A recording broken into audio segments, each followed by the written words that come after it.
Shri professor S Mohanakumar, ഇത് GST നടപ്പിലാക്കിയതിനു ശേഷം Gabbar Singh tax ആണ് എന്നാണ് പ്രതിപക്ഷം അടക്കം ആരോപിച്ചത്. ഇപ്പം അതേ GST-യിൽ മാറ്റങ്ങൾ വരുത്തുമ്പോൾ അത് നല്ലതാണെന്ന് പറയുക, ആ മാറ്റങ്ങൾ വരുത്തുമ്പോൾ അത് നല്ലതാണ് എന്ന് പറയുക. ഇനി ഈ വരുത്തിയ മാറ്റങ്ങളൊക്കെ നല്ലതാണെങ്കിൽ അതിനെ സ്വാഗതം ചെയ്യുന്നതിന് പകരം ഇതൊരു വൈകിയ തീരുമാനമാണ്, ഇത് ഒരു നിലപാടില്ലായ്മയാണ് എന്നുള്ളൊരു വിമർശനം പ്രതിപക്ഷ പാർട്ടികളുടെ ഭാഗത്തു നിന്നൊക്കെയുണ്ട്. അങ്ങനെ ഈ വിഷയത്തെ കാണണോ? ഇതൊരു 2.0 അല്ല 1.5 ആണ് എന്ന് പറയുന്ന കോൺഗ്രസിന്റെ ഒരു നിലപാടുണ്ട്, ഓപ്പോസിഷന്റെ ഒരു നിലപാടുണ്ട്. അതിനെ അനുകൂലിക്കുന്നു? നോക്കൂ, ഇവിടെ ഇപ്പോ നികുതി ഘടനയിൽ മാറ്റങ്ങൾ വരിക, നികുതി നിരക്ക് കുറയ്ക്കുക, ഇതെല്ലാം നമ്മൾ എപ്പോഴും അഭിനന്ദിക്കേണ്ട കാര്യങ്ങളാണ്, അതിനൊന്നും സംശയമില്ല. പക്ഷെ ഇവിടെ ഉണ്ടാകുന്ന പ്രശ്നം ഇന്ത്യയുടെ ഫെഡറൽ സ്ട്രക്ചറുമായി ബന്ധപ്പെടുത്തി ഇന്ത്യയിലെ 28 സംസ്ഥാനങ്ങൾക്കും യൂണിയൻ ടെറിട്ടറികൾക്കുമൊക്കെ ഈ മാറ്റങ്ങൾ എങ്ങനെ ബാധിക്കുന്നു എന്നുള്ളതാണ്. കേന്ദ്ര സർക്കാർ നേരിട്ടല്ല GST പിരിക്കുന്നത്. സംസ്ഥാനങ്ങൾ കേരളത്തിൽ നിന്ന് 100 രൂപ GST പിരിക്കുമ്പോൾ 50 രൂപ ആ GST വിഹിതത്തിൽ കേരളത്തിനാണ് കിട്ടുന്നത്. ഇതിൽ എല്ലാ സംസ്ഥാനങ്ങൾക്കും ബാധകമാണ്. ഇതിനെന്ത് സംഭവിക്കും? ഒരു ഉദാഹരണം, ഇപ്പോ GST മാറ്റങ്ങൾ വരുത്തിക്കൊണ്ട് ബഹുമാനപ്പെട്ട കേന്ദ്ര ധനകാര്യ മന്ത്രി പറഞ്ഞത് 45,000 കോടി രൂപയുടെ നഷ്ടം ഈ വർഷം 25-26 വർഷത്തിൽ ഉണ്ടാവുമെന്നാണ്. ഇനി ശേഷിക്കുന്ന മാസങ്ങളിൽ അത് ഒരു വർഷം മുഴുവനും എടുക്കുകയാണെങ്കിൽ 12 മാസം, ഇനിയുള്ള 12 മാസം എടുത്താൽ അത് 85,000 കോടി രൂപ വരെ ആ നഷ്ടം പോകും. പക്ഷേ ഔദ്യോഗികമായി തന്നെയുള്ള സാമ്പത്തിക വിദഗ്ധർ കണക്കൂട്ടിയിരിക്കുന്നത് അത് 1.5 ലക്ഷം കോടി മുതൽ 2 ലക്ഷം കോടി വരെ ആകാം ഈ സാമ്പത്തിക നഷ്ടം. ഈ സാമ്പത്തിക നഷ്ടം കേന്ദ്ര സർക്കാരിൻ്റെതല്ല, ഈ സാമ്പത്തിക നഷ്ടം സംസ്ഥാന സർക്കാരിൻ്റെതാണ്. ഈ നഷ്ടം കേന്ദ്ര സർക്കാരിന് ഉണ്ടാകുന്ന നഷ്ടവും സംസ്ഥാന സർക്കാരുകൾക്ക് ഉണ്ടാകുന്ന നഷ്ടവും ഏത് വിധത്തിൽ പരിഹരിക്കും? ഇതിനൊരു ഉത്തരം കാണണ്ടേ? നമ്മൾ ഉദാഹരണത്തിന് കേരളത്തിന്റെ കാര്യം എടുക്കാം. കേരളത്തില് GST വരുന്നതിന് മുമ്പേ നിലനിന്നിരുന്ന വാല്യൂ ആഡഡ് ടാക്സ് ആണ് ഇപ്പോഴും നിലനിന്നിരുന്നെങ്കിൽ 2024-25 കേരളത്തിന്റെ വരുമാനം 60,000 കോടി രൂപയ്ക്ക് മുകളിലാകുമായിരുന്നു നികുതി വരുമാനം. അത് GST വന്നതിന് ശേഷം അത് 32,000 കോടി രൂപയായി കുറഞ്ഞു. അതിൽ നിന്ന് തന്നെ ഇപ്പൊ ഒരു 6,500 കോടി രൂപയുടെ കുറവ് വീണ്ടും വരുന്നു. സംസ്ഥാനങ്ങൾ ഈ കുറവ് എങ്ങനെ പരിഹരിക്കും? 2017 ജൂണിൽ GST നടപ്പിലാക്കിയിട്ട് 2022 5 വർഷം ജൂലൈ 1 5 വർഷം ആയപ്പോൾ ആ 14% നിരക്കിൽ GST വർദ്ധിച്ചില്ല എങ്കിൽ അതിനുള്ള പരിഹാരം കേന്ദ്ര സർക്കാർ സംസ്ഥാന സർക്കാരുകൾക്ക് ഒരു സെസ്സിലൂടെ ഏർപ്പെടുത്തി പിരിച്ചു കൊടുക്കുമെന്ന് പറഞ്ഞിരുന്നു. അത് 2022 നടന്നു. അപ്പോഴാണ് കോവിഡ് വന്നത്. കോവിഡ് വന്നപ്പോൾ 2.69 ലക്ഷം കോടി രൂപ കടമെടുത്തു കേന്ദ്ര സർക്കാർ. ആ കടമെടുത്തതും സംസ്ഥാന സർക്കാരുകളിൽ നിന്ന് തന്നെ ഈ നികുതിയിൽ തന്നെ സെസ് ചുമത്തി പിരിക്കുകയാണ്. ആ പിരിക്കുന്നത് 2026 കടമെടുത്തതിന്റെ പിരിവ് തീരും. അതും ഈ നഷ്ടപരിഹാരം കൊടുത്തതിനാണ്. ആ നഷ്ടപരിഹാരം കൊടുത്ത് ഏകദേശം 10.5 ലക്ഷം കോടി രൂപ ഈ കാലഘട്ടത്തിനിടയിൽ പിരിച്ചു കിട്ടുമ്പോൾ 45,000 കോടി രൂപ സംസ്ഥാനങ്ങൾക്ക് കൊടുത്തത് പോയി, അതിന്റെ ഇൻട്രസ്റ്റും പോയാൽ മിച്ചം വരുന്നു കേന്ദ്ര സർക്കാരിന്റെ കയ്യിൽ.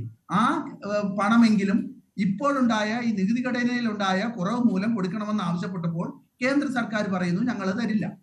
നോക്കൂ, കേരള സർക്കാരിന്റെ കാര്യമെടുത്താൽ കൃത്യമായി കണക്ക് പറയാൻ പറ്റില്ലെങ്കിലും ഇപ്പൊ തന്നെ കണക്കൂട്ടിയിരിക്കുന്ന 6,500 മുതൽ 8,000 കോടി രൂപ വരെ ഒരു വർഷം കേരള സർക്കാരിന് നഷ്ടപ്പെടുന്നു എന്നാണ്. ഈ നഷ്ടം കേരള സംസ്ഥാനങ്ങൾ എല്ലാ സംസ്ഥാനങ്ങൾക്കും ഇതെങ്ങനെ പരിഹരിക്കും? ഒന്നാമത്തെ കാര്യം. രണ്ടാമത്തെ കാര്യം, ഓട്ടോമൊബൈൽ, സിമന്റ്, ഇലക്ട്രോണിക്സ് ഇൻഡസ്ട്രി, ഈ വ്യവസായങ്ങളിൽ നിന്ന് മാത്രം ഈ GST-യുടെ പരിഷ്കാരങ്ങൾ കൊണ്ട് ഏകദേശം 27,000 കോടി രൂപയുടെ നഷ്ടം ഒരു വർഷം ഉണ്ടാവും. ഈ നഷ്ടം ആകെ വാല്യൂ ആഡഡ് ടാക്സിൽ മുമ്പുണ്ടായിരുന്ന റെജീമിൽ നിന്ന് GST-യിലേക്ക് മാറിയപ്പോൾ ഉണ്ടായ നഷ്ടം ഞാൻ പറഞ്ഞു, ഏകദേശം 30,000 കോടി രൂപയുടെ നഷ്ടം. അതിൽ തന്നെ ഈ GST-യിൽ നിന്ന് തന്നെ ഇപ്പൊ ഒരു വർഷം 27,000 കോടി രൂപയുടെ നഷ്ടം കേരളത്തിന് മാത്രം ഉണ്ടാകുന്നു. ഇതെങ്ങനെ പരിഹരിക്കും? ഇത് പരിഹരിക്കാൻ വേണ്ടി കേന്ദ്ര സർക്കാർ പറയുന്നത് എന്താണ്? കേന്ദ്ര സർക്കാർ പറയുന്നത് നിങ്ങൾ ഈ നികുതിയിൽ ഉണ്ടാകുന്നതിന്റെ കുറവ്, 1 രൂപ നികുതിയിൽ കുറവ് വരുത്തുമ്പോൾ അതിൽ 70 പൈസ ആളുകൾ കൂടുതൽ സാധനങ്ങൾ വാങ്ങാൻ വേണ്ടി ഉപയോഗിക്കുന്നു.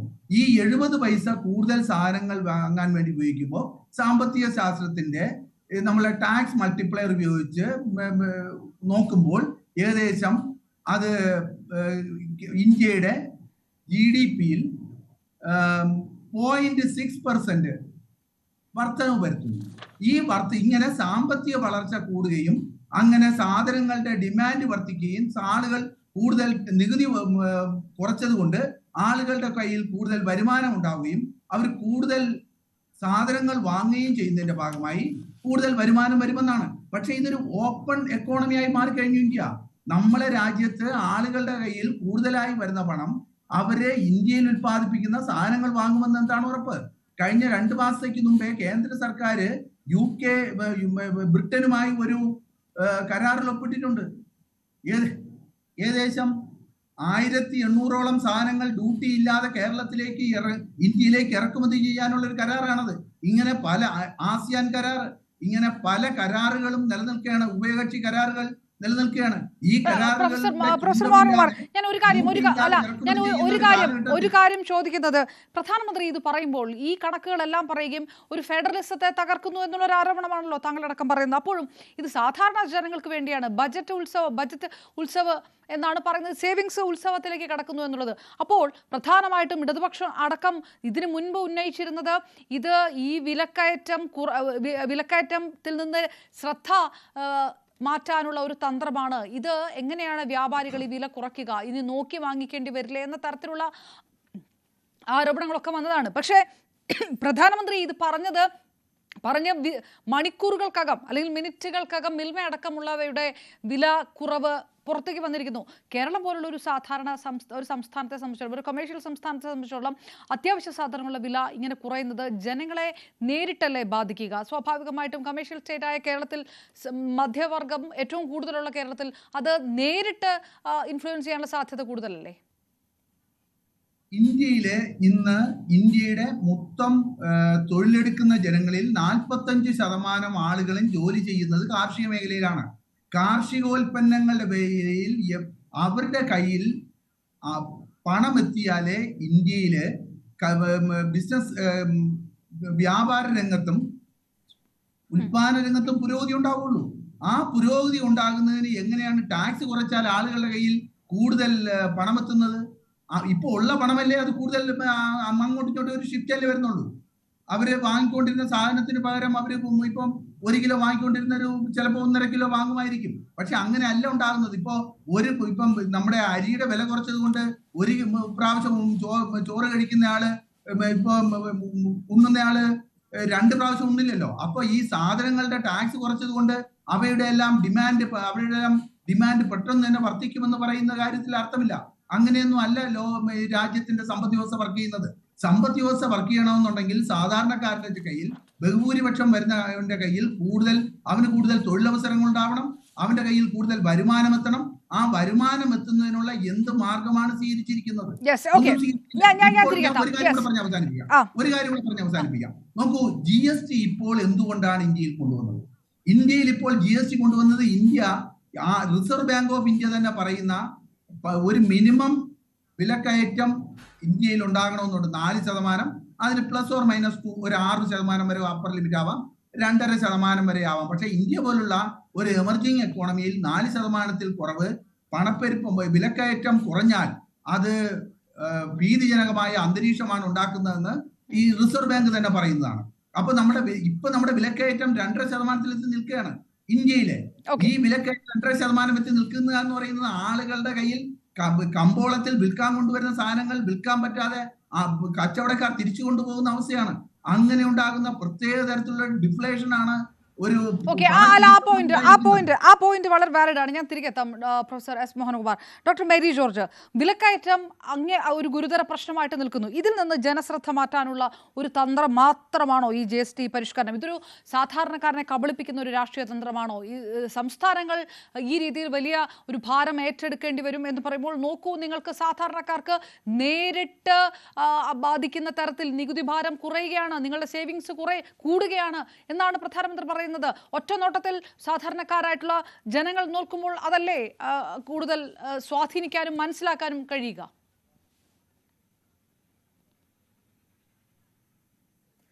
അപർണ, എനിക്ക് ഷാബു പ്രസാദ് പറഞ്ഞ കാര്യങ്ങൾക്ക് മുതല് ഉത്തരം പറയാനുണ്ട്.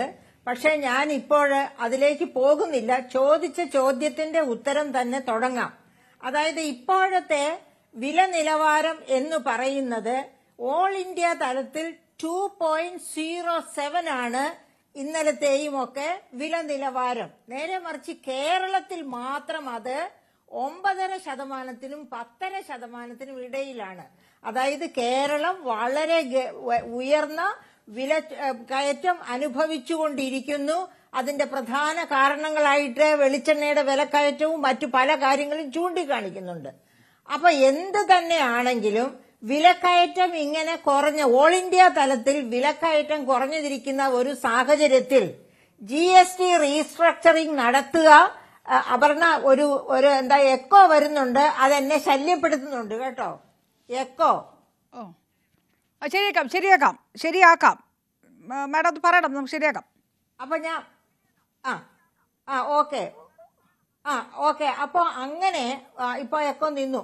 ഓക്കെ, അപ്പൊ ഈ 2.07% ഇൻഫ്ലേഷൻ എത്തി നിൽക്കുന്ന ഒരു സാഹചര്യത്തിൽ GST റീസ്ട്രക്ചറിംഗ് നടത്തുന്നത് കൊണ്ട് അപകടമൊന്നുമില്ല. GST റീസ്ട്രക്ചറിംഗ് നടത്തിയത് എങ്ങനെയാണ്? 28% നികുതി ഉണ്ടായിരുന്ന ഉൽപ്പന്നങ്ങളെ 18%, അതായത് 90% ഉൽപ്പന്നങ്ങളെയും 18% കൊണ്ടുവരുന്നു. അപ്പൊ ന്യായമായും ആ റീസ്ട്രക്ചറിംഗ് കൊണ്ട് ഉദ്ദേശിക്കുന്നത് വലിയ, അതായത് ലക്ഷറി ഗുഡ്സ്, സാധാരണക്കാർക്ക് വാങ്ങിക്കാൻ പറ്റാത്ത തരത്തിലുള്ള ലക്ഷറി ഗുഡ്സ് സാധാരണക്കാരിലേക്ക് എത്തിക്കുക. അതാണ് 28% നികുതിയെ 18% കുറയ്ക്കുമ്പോൾ സംഭവിക്കുന്നത്. എന്ന് വെച്ചാല് ഇതുവരെ അത് വാങ്ങാതിരുന്ന middle class, lower middle class ഇത്തരക്കാരെല്ലാം അത്തരം ഉൽപ്പന്നങ്ങൾ വാങ്ങാൻ തുടങ്ങും. ഇനി 18% നികുതി ഉണ്ടായിരുന്നത് 5% കൊണ്ടുവരുമ്പോൾ തീർച്ചയായും വിലയിൽ വലിയ മാറ്റം ഉണ്ടാകും. അത് ഓർക്കണം, 275ഓളം ഉൽപ്പന്നങ്ങളാണ് ഈ 18% നികുതിയിൽ നിന്ന് 5% നികുതിയിലേക്ക് വരുന്നത്. ഇത്ര വലിയ നികുതി വ്യത്യാസം ഉണ്ടാകുമ്പോൾ തീർച്ചയായിട്ടും വിലയിലും വലിയ വ്യത്യാസമുണ്ടാകും. അപ്പോ ലോവർ ഇൻകം ക്ലാസ് മുതലുള്ള എല്ലാവരും, അതായത് ഇതുവരെ മിഡിൽ ഇൻകം ക്ലാസും അപ്പർ മിഡിൽ ഇൻകം ക്ലാസും വാങ്ങിച്ചുകൊണ്ടിരുന്ന ഈ 18% നികുതിയുള്ള സെമി ലക്ഷറി ഉൽപ്പന്നങ്ങളെ താഴ്ന്ന വരുമാനക്കാർക്ക് പോലും വാങ്ങിക്കാൻ തക്ക പരുവത്തിലേക്ക് കൊണ്ടുവരുന്നു. എന്ന് വച്ചാൽ വലിയ തോതിൽ ഡിമാൻഡിൽ വർധനവുണ്ടാകും. ഈ എല്ലാ ഉൽപ്പന്നങ്ങളുടെയും ഡിമാൻഡിൽ വലിയ തോതിൽ വർധനവുണ്ടാകും. അങ്ങനെ വർധനവുണ്ടാകുമ്പോൾ പ്രൊഡക്ഷൻ, അതായത് നീതി ആയോഗിന്റെ തന്നെ കണക്കുകളുണ്ട്, കോവിഡിന് ശേഷം 3,60,000 micro, small and medium enterprises അടച്ചുപോയി ഇന്ത്യയിലെന്ന്. അങ്ങനെ അടച്ചുപോയിരിക്കുന്ന micro, small and medium enterprises, ഓർമ്മിക്കണം, ഇന്ത്യയിൽ ഏറ്റവും കൂടുതൽ തൊഴിൽ സൃഷ്ടിക്കുന്നത് ഈ MSME മേഖലയിലാണ്. അപ്പൊ MSME മേഖലയിലേക്ക് ഈ